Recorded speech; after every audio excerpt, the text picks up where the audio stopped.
জমিদার মশাই আছেন নাকি? জমিদার মশাই,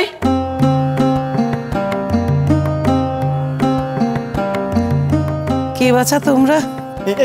আমরা আপনাদের প্রজা, খাজনা দিতে এসেছি। ও, তা খাজনা দিতে বাড়িতে কেন বাবা? ওই কাছারিখানায় যাও, ওখানে দিয়ে এসো। আগে ওখানেই তো গিয়েছিলাম, কিন্তু কাছারি বাড়িতে তো নায়েব মশাই নেই, তাই সরাসরি জমিদার মশাইকে খাজনা দিতে এলাম। কিন্তু তিনি তো বাড়িতে নেই, উনি বিলাসকে নিয়ে বেরিয়েছেন তো। ও, তাহলে খাজনাটা বরঞ্চ আপনাদের হাতে দিয়ে যাই।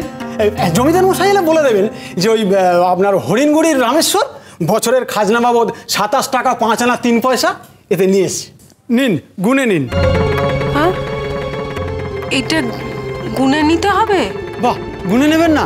পরে যদি হিসেবে কোনো গোল হয় তাহলে তো আমরা বিপদে পড়ে যাবো মা জননী। নয়নবু একবার যা তো মা, ব্রজকে একবার ডেকে দেও, টাকাটা গুনে নিক। উনি তো বাড়িতে নেই, বেরিয়েছেন। ও না বাবু, আমরা তো মেয়ে মানুষটা ঠিক এইসব গুনতে পারবো না।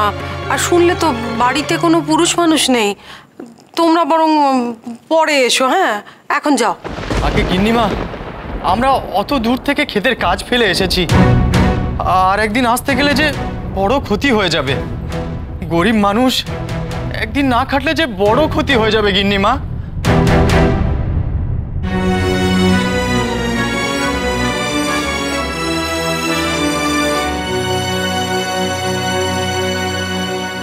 সাগর বউ, তুমি এটা গুনে নিতে পারবে না?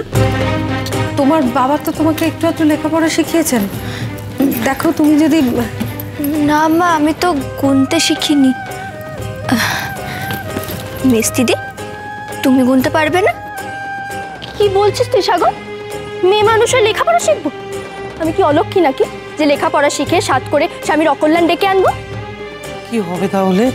আমি বলবো, মণিমা তো গুনতে পারি, আমাকে বলেছে হিসেব কষা শিখিয়ে দেবে। তাই নাকি? তাহলে তো একবার বড়নাথ বউকে ডাকতে হয়।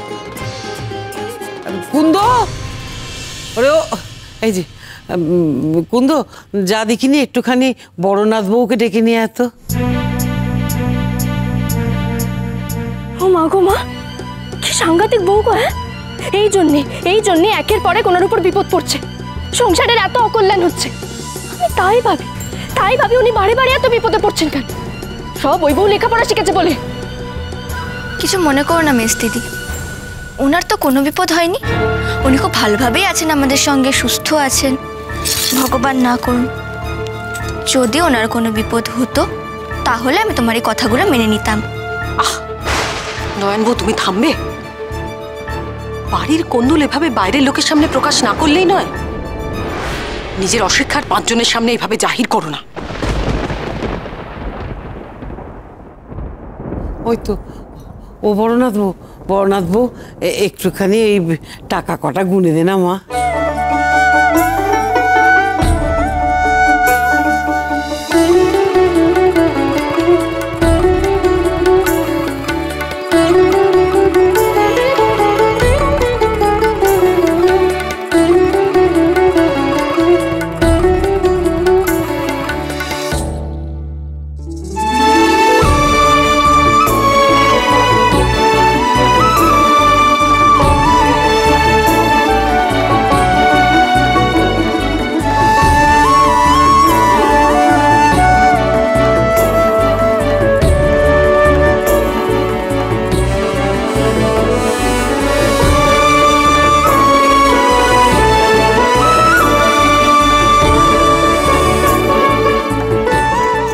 টাকা 5 আনা 3 পয়সা আছে। যাক, তাহলে হিসাব মিলে গেলে তো। এবারে তাহলে আমরা আসি মা। হ্যাঁ, এসো তোমরা।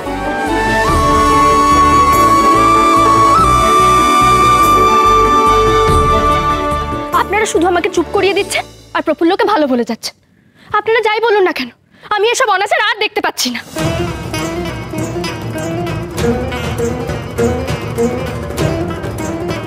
বউ মানুষ কিনা হিসেব করছে? ছি ছি ছি ছি ছি। পুরুষ মানুষরা যে বিদ্যে শেখে সেটা কিনা ও শিখেছে। অকল্যাণ হবে, ঘোর অকল্যাণ হবে। এই বউ তো এত কিছু জানে। এটা জানে না যে মেয়ে মানুষরা যদি লেখাপড়া শেখে, আঁক কষতে শেখে, তাহলে স্বামীর অকল্যাণ হয়। অবশ্য তাতে ওর কি যায় আসে? এত বছর তো স্বামীর কোনো খোঁজ খবরও নেয়নি। স্বামী মরলে ওর আর কি, যেখানে ছিল সেখানে চলে যাবে বড় জোর। এই বউকে আপনারা এই বাড়িতে রেখেছেন কেন আমি জানি না। ঝাঁটা ফেলে দূর করে দিচ্ছেন না কেন? শোনো নয়ন বউ, তুমি কি মনে করেছো এই বাড়িতে কি হবে না হবে সেটা আমরা ঠিক করব? তোমার কথা এই বাড়ি চলে না। এখনো পর্যন্ত এই বাড়ির গিন্নি আমি।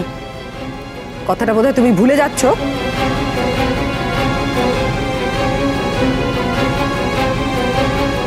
দেখলেন তো আপনারা, লেখাপড়া না জানলে কতটা অসুবিধার মধ্যে পড়তে হয়। তাই তো আমি বলছি, মেয়েদেরও খানিকটা হিসেবপত্র শিখে রাখা ভালো, যাতে কেউ ঠকাতে না পারে।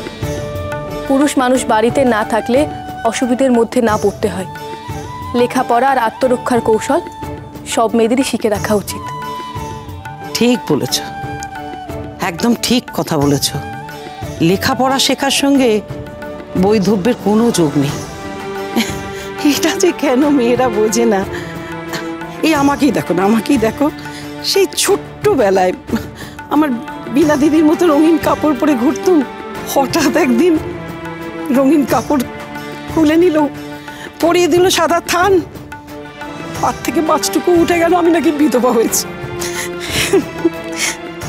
তখন তো আমি সংসার সম্বন্ধে কিছু জানি না।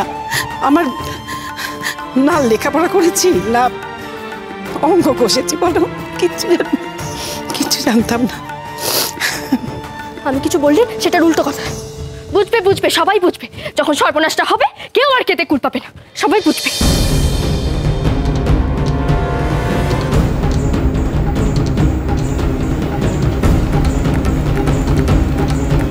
বড়নাথ বউ,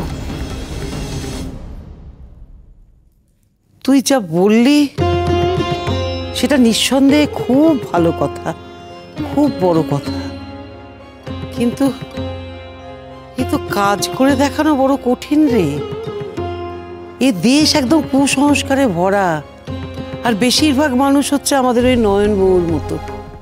পারবি এই কুসংস্কার সরিয়ে আলোর দিশা দেখাতে? পারতে তো আমাকে হবেই পিসি ঠাম্মা, তা সে যত কঠিন কাজই হোক না কেন। নইলে যে আমাদের গ্রামের মেয়েরা কোনোদিনও কুসংস্কার আর অশিক্ষার অন্ধকার কাটিয়ে আলোর মুখ দেখবে না। তারা যে তিমিরে আছে সে তিমিরেই রয়ে যাবে। আচ্ছা বড় বৌমা, তোমার মাথায় একবার যে জিনিস ঢোকে সেটা আর কিছুতেই মাথা থেকে বেরোতে চায় না, তাই না? দেখো, সমাজপতিরা এখন না হয় ঠান্ডা হয়ে আছে, তাদের খুঁচিয়ে ঘা না করলেই চলছে না। ওনারা কিছুতেই এইসব কাজ মেনে নেবেন না। সমাজপতিদের কথা না হয় পরে ভাবা যাবে মা। আপনারা বলুন, আপনারা রাজি কিনা? আপনাদের অনুমতি ছাড়া আমি এ কাজ শুরুই করতে পারবো না। দেখবো এর মধ্যে কিন্তু আমি দোষের কিছু দেখছি না। পিসিমা, আপনি দোষের দেখছেন না, কিন্তু আপনার কি মনে হয় বলেন তো? আপনার ভাইপো এসব মেনে নেবে? আমি বলছি শুনুন, তিনি এসব একদম মানতে চাইবেন না।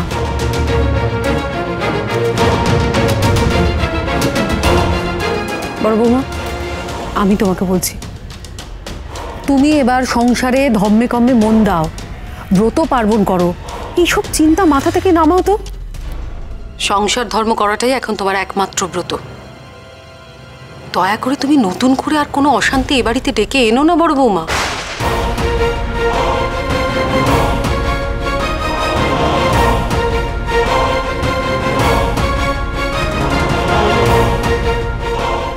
কি হবে এখন? গ্রামের মেয়েরা জড়ো হলে তো বাবা মশাইকে আর কিচ্ছু লুকোনো যাবে না। একটা কথা বলো পিসি ঠাম্মা, মা বলে গেলেন ব্রত পালন করতে হবে। তার চেয়ে বরং আমরা মা বিশালাক্ষী ব্রত পালন করি, তাহলে গ্রামের মেয়েরা এলে কেউ কিচ্ছু বলতে পারবে না। এই কথাটা তো ভুল বলিসনি। ওরে বড়নাথ বউ, তোর তো মাথায় খুব বুদ্ধি ধরে রে। হ্যাঁ, দাঁড়া দাঁড়া দাঁড়া, এইভাবে করলে হবে না। হরো বাড়ি ফিরুক, এটা নিয়ে আর তুই মাথা ঘামাস না। ওটা যা বলার আমি বলবো। তার থেকে না তুই বরং এক কাজ কর, এই হরর পছন্দ মতো একটা ভালো দেখে জল খাবার বানাতো। হরু আবার লুচি খেতে খুব ভালোবাসি, ওকে খাইয়ে দাইয়ে খুশি করে তারপর সময় বুঝে টুক করে আমি কথাটা পেরে দেব। হ্যাঁ, না হলে পিসি ঠাম্মা। তোমার মাথায় সবচেয়ে বেশি বুদ্ধি পিসি ঠাম্মা। পড়ে যাবো তো, পড়ে যাবো। ওরে বাবা রে বাবা, আমি পড়তে রাজি আছি, কিন্তু এই বুড়িকে তুলবে কে?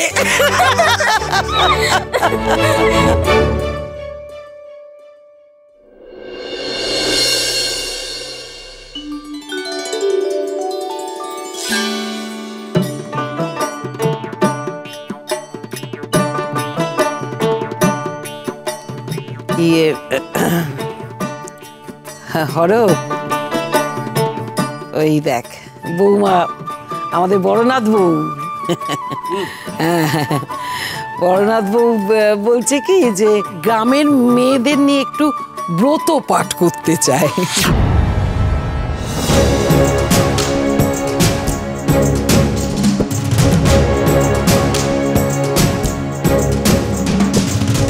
কি করতে চায় প্রফুল্ল? নিশ্চয়ই আবার কোনো নতুন করে ফোন দিয়ে আসছে। ব্রত? কিসের ব্রত? ওই বিশালাক্ষী মূর্তির সামনে একটু ধূপ ধুনো দেবে, তারপরে তোমার ওই একটু প্রসাদ টোসাদ চড়াবে আর কি। মানে তুই তো চাইছিলি যে বাড়িতে একটা একটু আনন্দ উৎসব হোক, একটু আলোর রোশনাই হোক, গ্রামের 5 জন খাওয়া দাওয়া করুক। ওর মজার কথা কি জানিস, এই ব্রতটা নাকি ওই গ্রামের মঙ্গলের জন্য। আমার শুনে এত ভালো লেগেছে, আমি তো হ্যাঁ বলে দিয়েছি। তো আমি হ্যাঁ বললে হবে কি? বড়নাথ বউ আবার তোর অনুমতি চায়, তোর অনুমতি ছাড়া কিছু করবে না।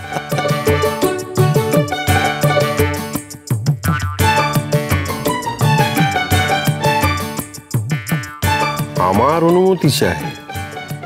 বাহ বাহ, তা ভালো ভালো, শ্বশুরের অনুমতি নেবে বই কি।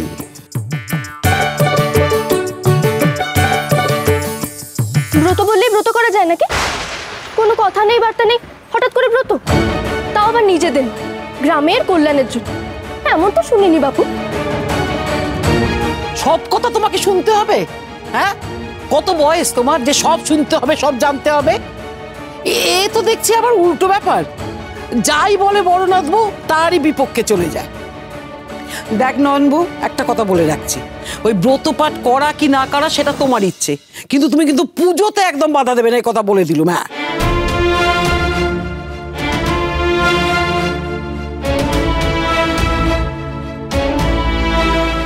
গিন্নি, তোমার কি মত বলো?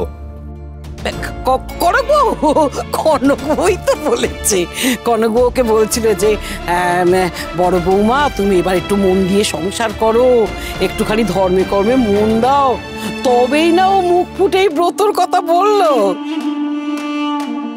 তাই না কনকবউ? বল। আমার আর আলাদা করে কি বা বলবার আছে, আপনাদের যা মত পিসিমা আমারও সেটাই মত। হ্যাঁ, শুনলাম যখন যে গ্রামের 5 জনের মঙ্গলের জন্য বড় বৌমা এই ব্রত করতে চায়, তখন আমার মনে হলো জমিদার গিন্নি হিসেবে আমার বোধহয় মত দেওয়াই উচিত। বেশ বেশ বেশ, তাহলে হোক, ব্রত হোক। বিলাস, তুমি তাহলে সব ব্যবস্থা করো, আলো টালো ভিএন, কিন্তু তালিকাটা আগে করে নেবে। দেখো দেখো দেখো দেখো, তোমার তো আরো ভালো হলো না, আরো গান্ডে পিন্ডে খাবার তুমি সুযোগ পেয়ে যাবে। খাও খাও, গেল। দেখেছো দিদি, দেখেছো যাই মুখ কথায় কথা আমাকে খোটা তুলবে। কেঁদো না কেঁদো না কেঁদো না, তোকেও বলি হরো, সবসময় পেট তুলে এত কথা বলিস কেন? আমাকে আর বিরক্ত করো না, আমার কাজের চাপ আছে, কাছারি যেতে হবে আমাকে। হ্যাঁ, তাহলে এক কাজ করো মামা, গ্রামে একবার ঢেরা পেটিয়ে দাও, কি বলেন বাবা মশাই? হ্যাঁ হ্যাঁ, করো করো, যা ভালো মনে হয় করো, পেটাও, খুশি পেটাও, আমাকে যেতে হবে, আমি যাই, আমার কাজ আছে। হ্যাঁ, দেখি দেখি।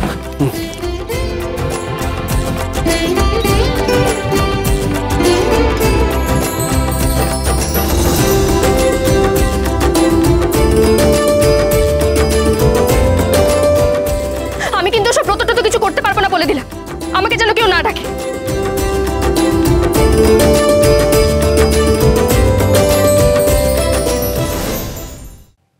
শোনো শোনো, ভূতনাথ গ্রামের জমিদার শ্রী হরবল্লভ রায়ের পুত্র শ্রী ব্রজেশ্বর রায়ের বড় বউ গ্রামের সকলের সর্বাঙ্গীন মঙ্গল কামনায় এক ব্রত উদযাপনের আয়োজন করেছেন। মা বিশালাক্ষীর এই ব্রত উদযাপন অনুষ্ঠানে গ্রামের সকল মহিলাকে জমিদার বাড়িতে সাদর আমন্ত্রণ জানানো হচ্ছে।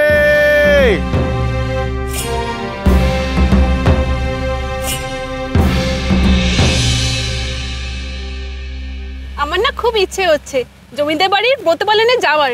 তা তোমরা কি কেউ যাবে গো? আমি তো যাবই। জমিদার বাড়ির বড় বউ ডেকেছেন, আর ওনাকে না ভরসা করা যায়। ঠিক বলেছো গো দিদি, আমিও যাব তোমার সঙ্গে। আমার বাড়িতে আবার কুটুম আসার কথা আছে, দেখি যাওয়া যায় কি না। তবে বড় বউ ডেকেছে বলে কথা, নিশ্চয়ই কোনো ভালো কাজই হবে। না বাবু, আমি যাব না, আবার কোথায় অশান্তি বাঁধে। অশান্তি? ব্রত উদযাপন করা হয় অশান্তি তাড়ানোর জন্য, আর গেলে ভালো মন্দ কিছু জুটবেও।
প্রফুল্ল,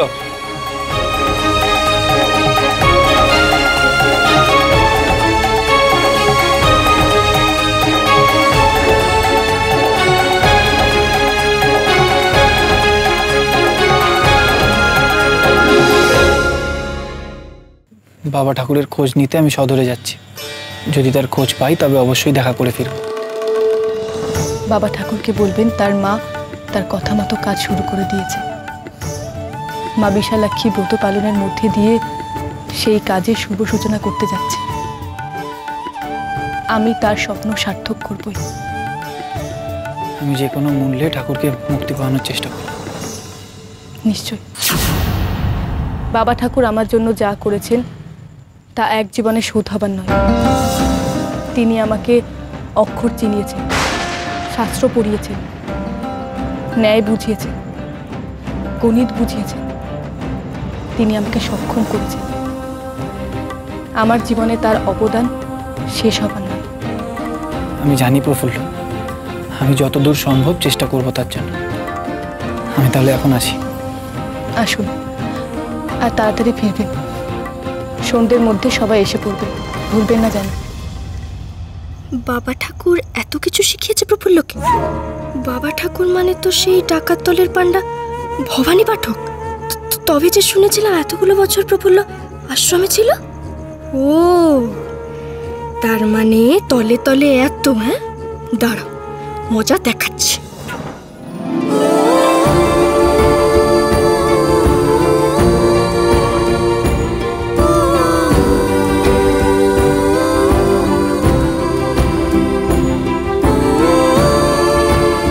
মা, তুমি ওনার সহায় থেকো মা, ওনার কার্যসিদ্ধি করো। তোমার খেলা শেষ প্রফুল্ল। আমি আড়াল থেকে সব শুনেছি। তোমার পরিচয় তুমি আমার কাছে লুকিয়ে রাখতে পারবে না। আমি এবার বাড়ির সবাইকে বলে দেবো। তোমার পেটে পেটে এত না।